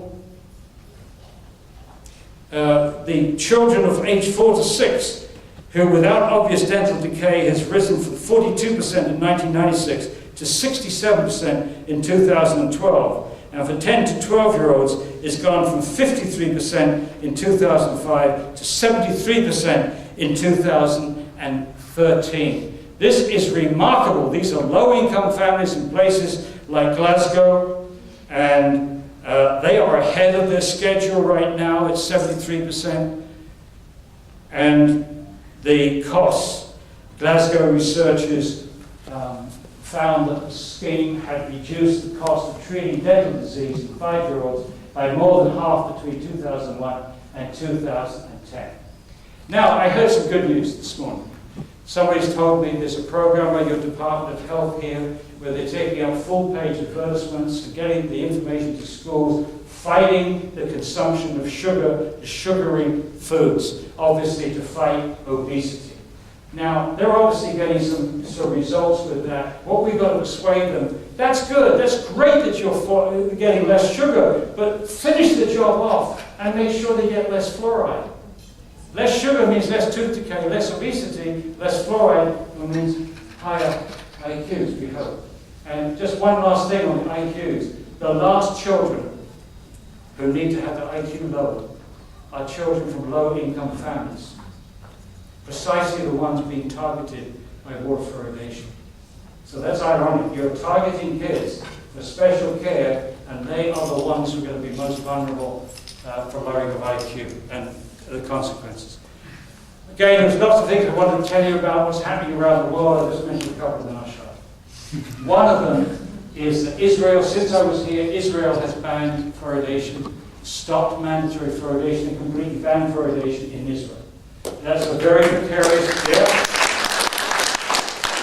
a very precarious decision because the Minister of Health went out on a limb to do this. She did not get the support from her Department of Health, and she's since been forced to resign. So we're not sure how long that's going to last. Meanwhile, Ireland, which is the only country in Europe that has mandatory fluoridation, they are getting council after council after council. We've got a map, which will soon be on our webpage, showing the towns which have voted, in most cases unanimously, to tell the central government to stop mandatory fluoridation in Ireland.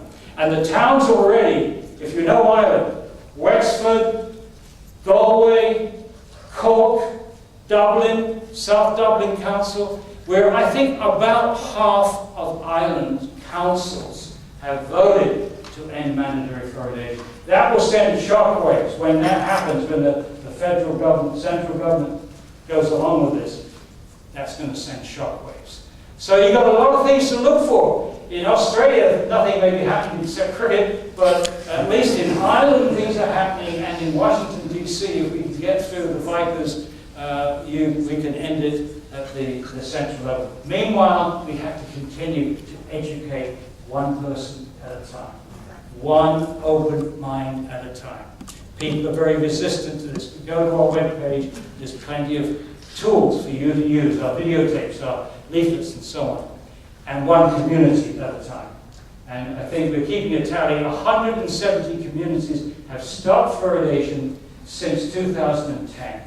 And a lot of those are in Queensland, where they lifted mandatory fluoridation in 2012. So there's a lot of good news. It's an uphill battle. I think we've had a massive betrayal of the public's trust from our health agencies and the bureaucrats working in those agencies, and the professional bodies have done us a huge disservice by just being so superficial in their science. And lastly, the mainstream media has been on this. They are not doing their homework. Investigative journalists seems to be dead. Most citizens now that we're in know far more about this than the editors of your newspapers and your journalists. I mean, it's just unbelievable, the ignorance of the media. And I have to put up with this. If you can imagine what it's like being a former professor of chemistry and having written a book on the subject, having challenged every leading proponent of fluoridation to debate this in public, and to read these editorials which claim that people opposed to fluoridation are anti-science. Come on, who's being anti-science here and who is being pro-science? But I say we've got to keep it that way. You have to bite our tongues and keep doing it the right way. There are no shortcuts. There are no shortcuts. There's only one shortcut in this. If you don't want to look at the science, that's fine. We've got too many scientists in the world. We need a few more humanitarians. But if you don't want to do a lot of reading and a lot of science, then stick to one issue. The government has no right to put a medicine in the drinking water. The government has no right to force me to take a medicine against my will. It's a violation of my informed consent. If that's the only thing that you say in public, it's going to be worth it every time you say it. So it doesn't have to be a lot of work. Thank you so much.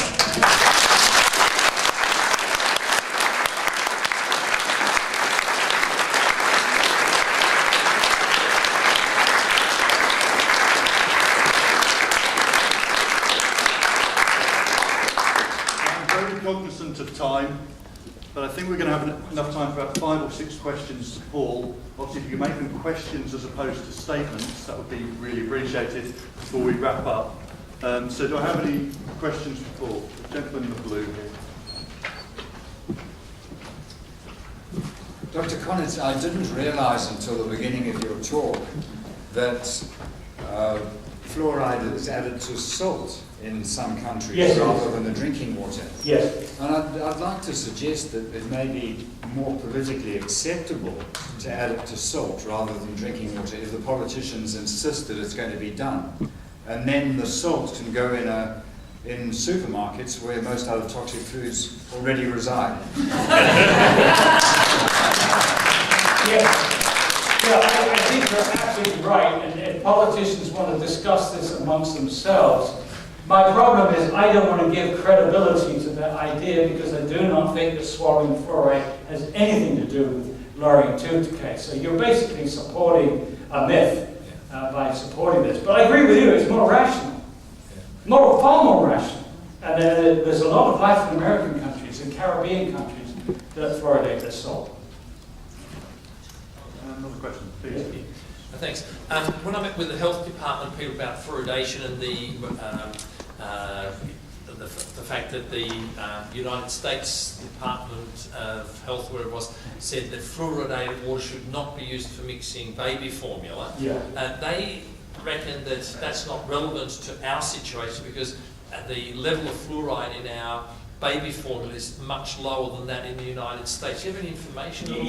Well, first of all, this recommendation has nothing to do with the fluoride levels in baby formula. That was sorted out years ago.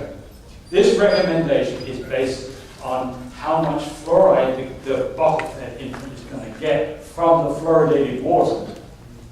It's has nothing to do with the fluoride levels in baby formula. No. Any other questions? Good question, thank you.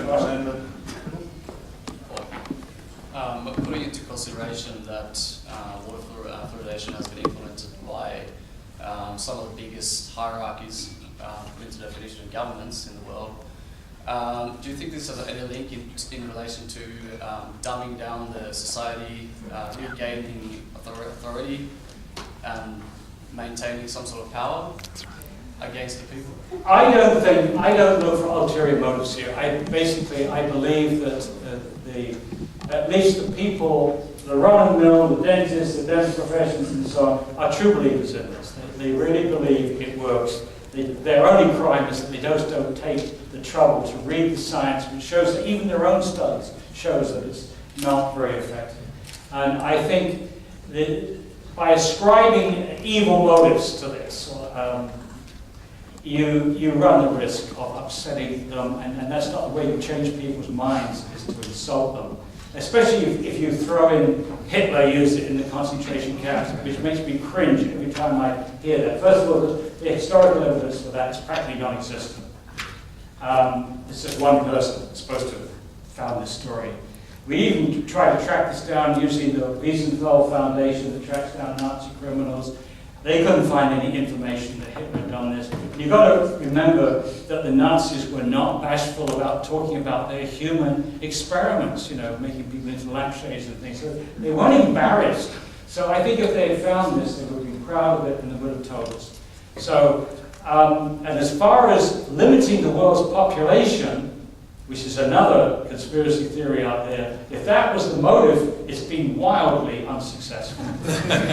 Wildly unsuccessful. So I don't think it would be an incredibly clumsy way of, I think, trying to control the population. But it does make it a little suspicious when you look at some of the countries, like Singapore, like Ireland, like Basque Country,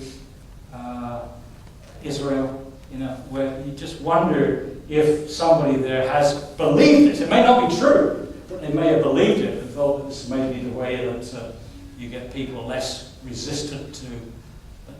But this isn't helpful to us. I mean, the key thing is we have the science.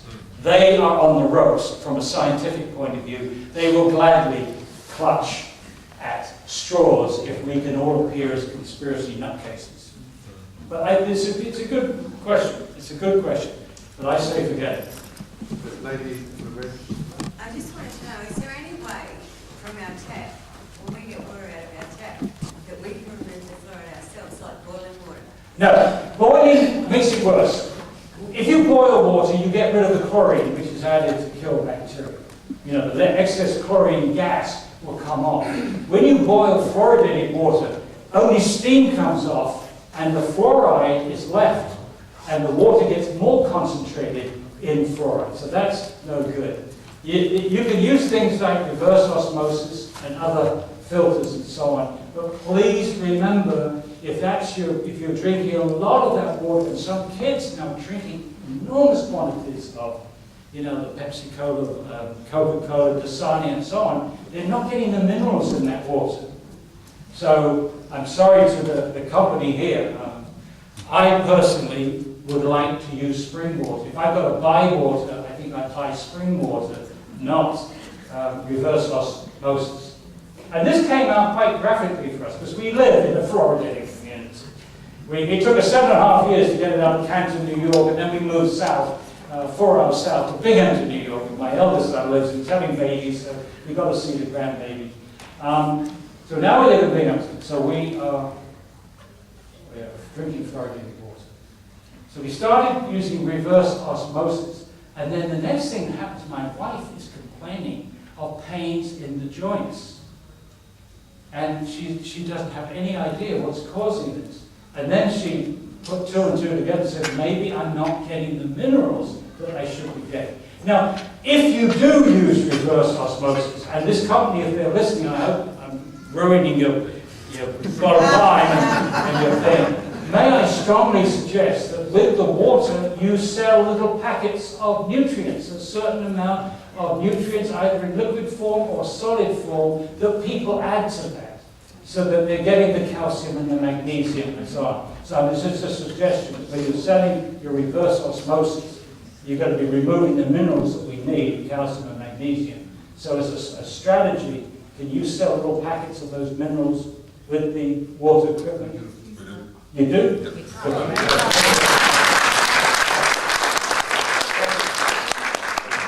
The problem with protecting yourself is it's no darn good when you go downtown. Every cup of coffee, every glass of water, every meal that you eat downtown is going to have fluoride. So you can protect yourself up to a certain point, but it's not complete. Yeah. We've got time for 2 more. So, lady at the back and then the gentleman here.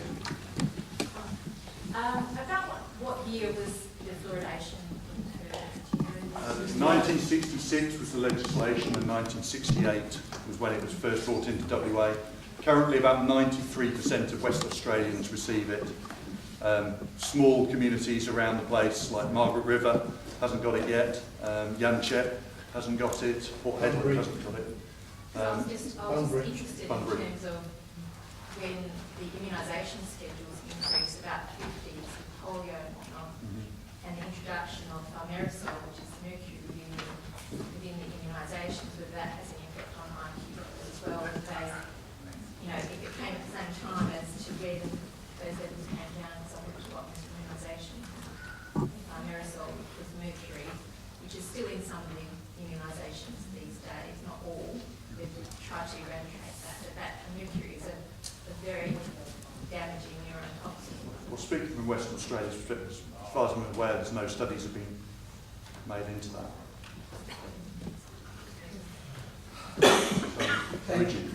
I watched a video for somebody Yeah. in Holland. Sorry, my Italian, but Yeah.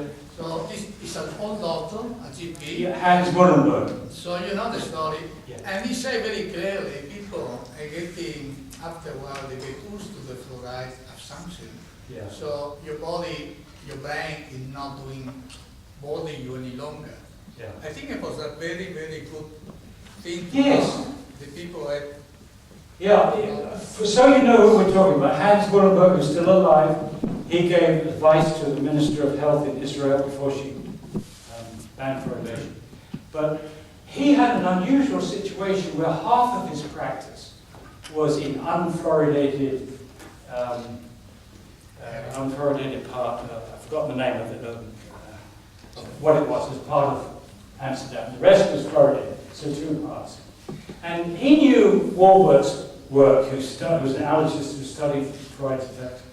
And so when patients came in, and they had a whole list of symptoms, when they described these symptoms, he said to the patients, right, stop drinking. Is your water fluoridated? Do you have a fluoridated here? If it was yes, he says, stop drinking. And then when they came back, if the symptoms had cleared up, he checked them off. Then this was caused by fluoridation. And if it didn't clear up, then it was caused by something else. And from this experience, he worked out between 1% and 4% of the population is sensitive to fluoride. And the thing which I thought was really interesting is babies, colic. You know, when babies, they scream their heads off when they're being fed sometimes. Is it because they're getting a fluoridated water and their stomach lining just can't take it, so they vomit? I don't know, colic. So, very irritable, you know, they cry all the time. Be worth checking if you have relatives who have babies that cry their heads off, especially when they get fed, to see what happens if you use non-fluoridated water to make up their meals, whatever it is. Yeah, wonderful guy, Hans Mullenberg, and he wrote a book called The Freedom Fight, how they ended fluoridation in Holland, in the Netherlands, and passed a government decree to that effect. And one of the things which happened, and this is something you might work on, one of the things that happened before the ban took place is they laid on separate water lines in communities where it was a hot issue. So they said, right, if you want non-fluoridated water, there's a tap in town. You can go line up and get your non-fluoridated water. They've just done it in Hastings, New Zealand. They put on a line to drink for non-fluoridated water. So that, whilst you're trying to get the ultimate, the end of fluoridation, you can make these little advances. I mean, and also I should point out, if you go to Wellington, New Zealand, there's an area there in Wellington, New Zealand, where they have an artesian well in the town, and you can take your buckets and containers and tanks and get it filled with this lovely artesian water. People come from all over Wellington. They line up there to get this water. So that is another thing, a warning on the water bills. This is something we're doing in the United States. We're getting water departments through legislation to be forced to put a warning on the water bills. And sometimes the annual water bill, and it just says if you bottle feed your children, babies, then use non-fluoridated water, not tap water. Just a warning. So that's another good one. in Perth was some fountain in Kings Park between natural mineral water. The authority has shut down because too many people were. Oh wow! So before we do the draw, I'm just going to give you 3 examples of why I do this. And this is a time-consuming job. I get paid for it. I get a lot of abuse for it in the media. The Department of Health and Minister of Health calls me an extremist. I'm a crazy person. I'm a conspiracy theorist. I'm going to give you 3 examples of why I do this from very, very recently. The first was through a series of endless questioning, we finally got an admission from the Department of Health on the source of the fluoride, particularly how much is used. Now the source of the fluoride here in Perth is from CSBP in Connett, nice big industrial unit, and they make phosphate fertilisers down there. The fluoride that goes in your water is the waste product from making that phosphate fertiliser, and they basically spray it out with high pressure hoses, goes into a slurry, it's hexafluorosilicic acid, and I probably pronounced that wrong, I do apologise, and that goes into your drinking water at 1 part per million. 1,300 tonnes a year of that industrial waste gets put in your drinking water every single year at your expense, financially and health. As industrial waste, they could not put it in the sea because it's in breach of international law. They could not dump it in the environment because it's in breach of environmental law, but they dilute it through your. That's fine. 1,300 tonnes. That's number one. Number two, the media. We did a deal with the Sunday Times of Perth Now about a month ago to give them exclusive access to Paul while he was here in Perth, to help promote this event obviously, but also to create a bit of debate here in Perth. Paul wrote an opinion piece editorial that was going to go in today's Sunday Times alongside an opinion piece from somebody from the Department of Health to give the opposite opinion. We're happy with that. We got a call on Friday to say the editor had decided it was not newsworthy. Nobody's interested in water fluoridation. It doesn't affect anybody apparently. Much rather hear about puppets and things like that, and football players.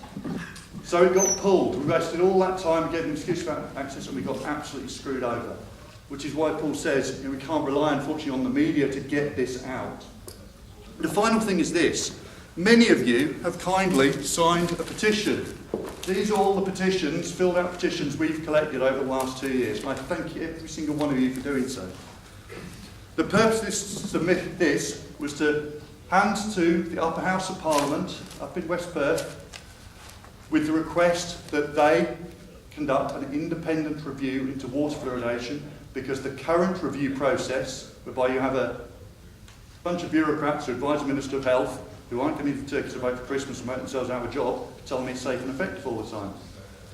So we sent this in, and the Right Honourable, or not Right Honourable, the Honourable Simon O'Brien MLC, chairman of that particular committee, wrote me a nice letter, and he said, and I paraphrase, while I wrote to the Minister of Health to ask about this, he said you're mad, and so I'm ignoring all your signatures.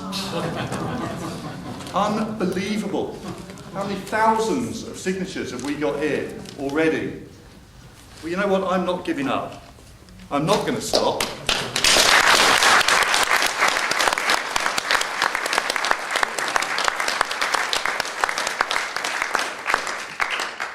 Yes, that's a setback, and I'm used to setbacks in this, because as Paul has demonstrated, we're fighting against an entrenched system. But we will win. It is very easy to end water fluoridation. They literally just stop putting the crap in the water. It's that easy.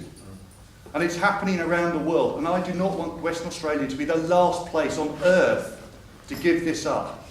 The rest of the world thinks we're all mad, for goodness sake. And maybe we are. Maybe we've just drunk too much water.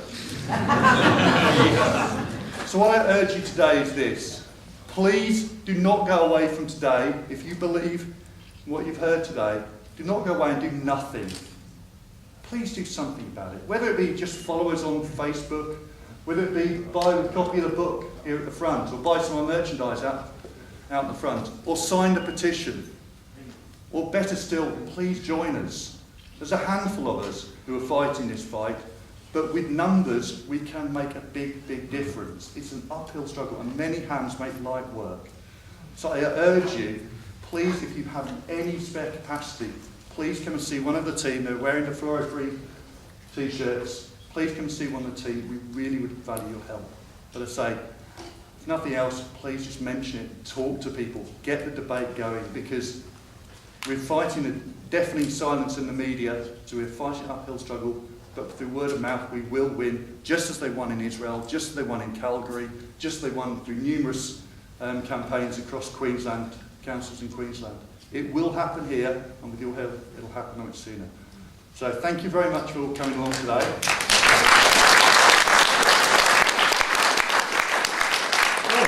Ask all if you could draw a raffle ticket for win the book.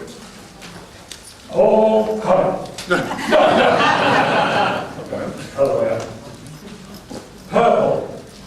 It's a purple ticket. Purple people do this. A30. A30. I think we have a winner of that.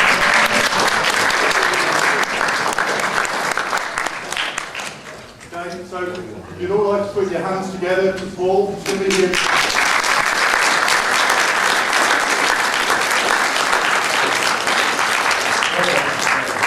Here for the next 2 days, spent Parliament on Tuesday. We are going to win this, so thank you again for all coming along. Thank you.